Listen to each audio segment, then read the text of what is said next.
more. There was a bee in here a minute ago, that's why I'm trained on this. But it flew away and did not come back. Here's another one.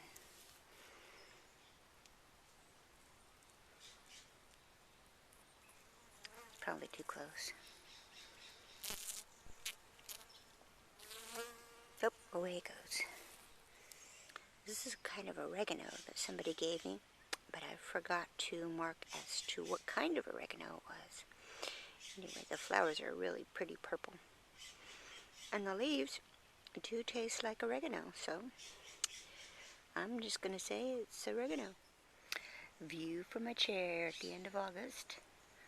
We've got celery starting to go to seed. And we've got a little rose, and there's some weld, which is ready to harvest. Okay, and there's a box of potatoes and cucumbers. And there's a great big huge volunteer gray zucchini back there sticking up big old umbrella leaves up. And there's a wall of tomatoes that haven't started to get ripe yet. I hope they do.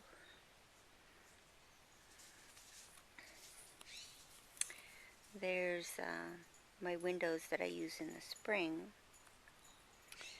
for hot beds.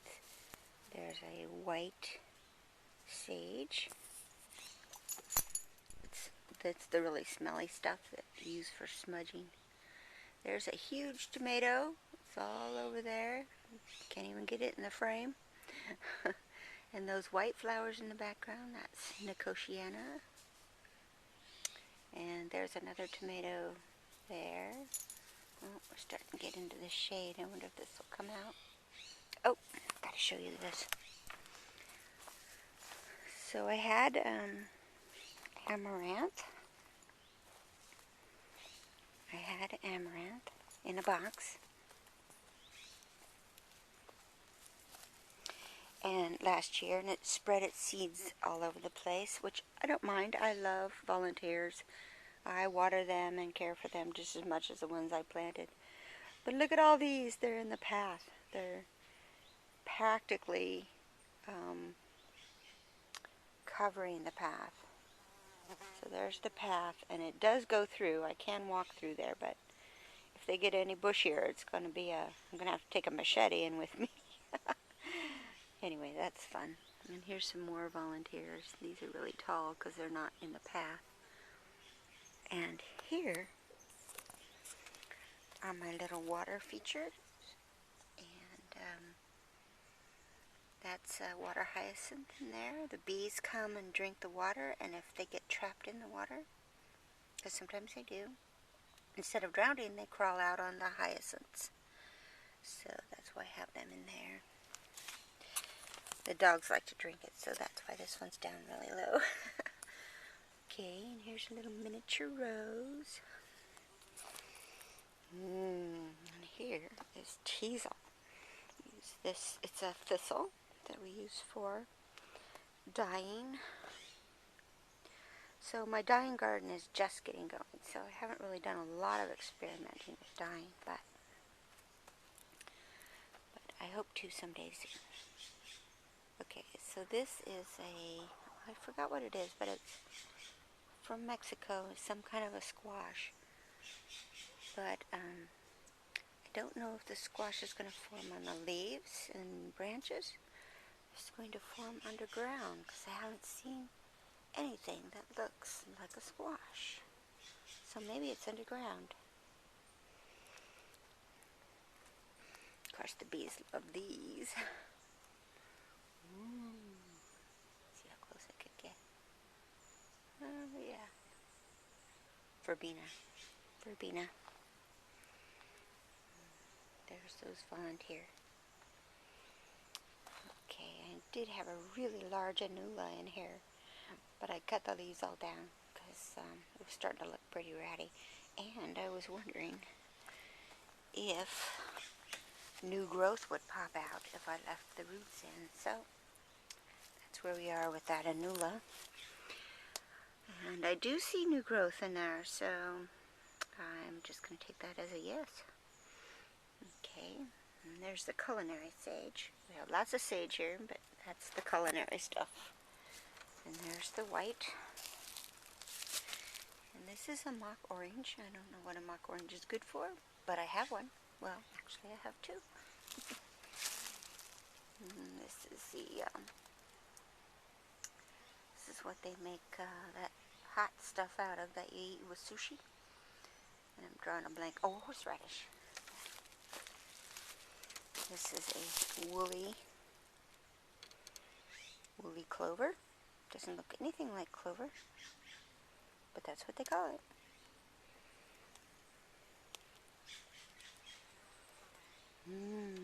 Pretty, pretty, pretty.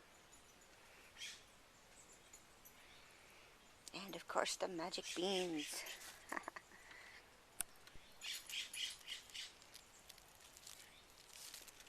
AKA the runner beans. Oh, and there's some little red cherry tomatoes. This particular plant is very, very sweet. And it's the same kind of plant as the other. Here's a persimmon tree. It's the low acid persimmon tree, persimmons, so they you pick them when they're still hard, but these are not only hard, they're still greenish. So not picking them yet. But hopefully by the end of September, early October, we'll be able to pick them and eat them. Oh, they're so good. This is our fig tree. Our fig tree has lots of little figs on it. Earlier in the season, in the spring, it had wonderful large figs that were so sweet. I never ever had a ripe fig before this year, and I was amazed. So now I'm all rooting for the fig tree.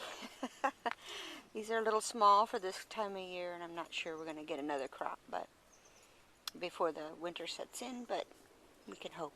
Can't we, tree?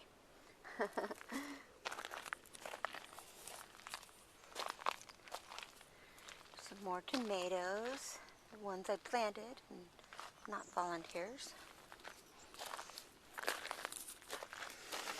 Oh, and there's a beautiful geranium. So I planted this tomato in a pot because we have lots of gophers and I wanted to protect that. But it's ended up to be in the shade. Now when I try to move it, it has glued itself through the root system to the ground. So I can't move it, which is too bad. So I hit upon this ingenious idea of using pipe cleaners to tie everything up. So they're reusable, they're readjustable, they're cheap. I could get them at the dollar store, or Walmart is less than $1. So that's going to be a staple in my yard from now on, is pipe cleaners. Here's that curry squash running off into another part of the garden.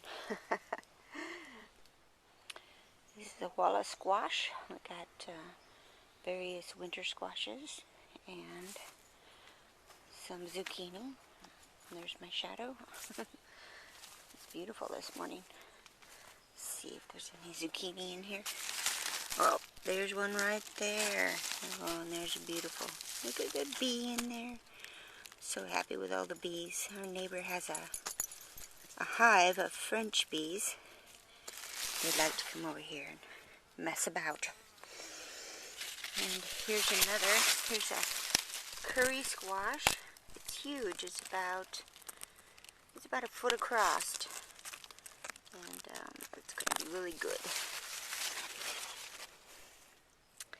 Here's some volunteer tomatoes. I don't know what kind they are or how they're going to taste, but they're starting to redden up. There's one over here. It's starting to redden up. Right there.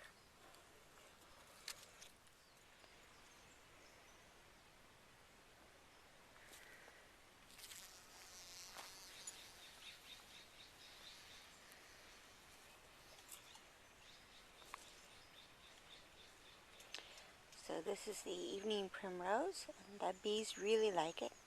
It's supposed to smell good in the evening, but I'm hardly ever out here in the evening, so I don't know. But it sure looks beautiful in the morning.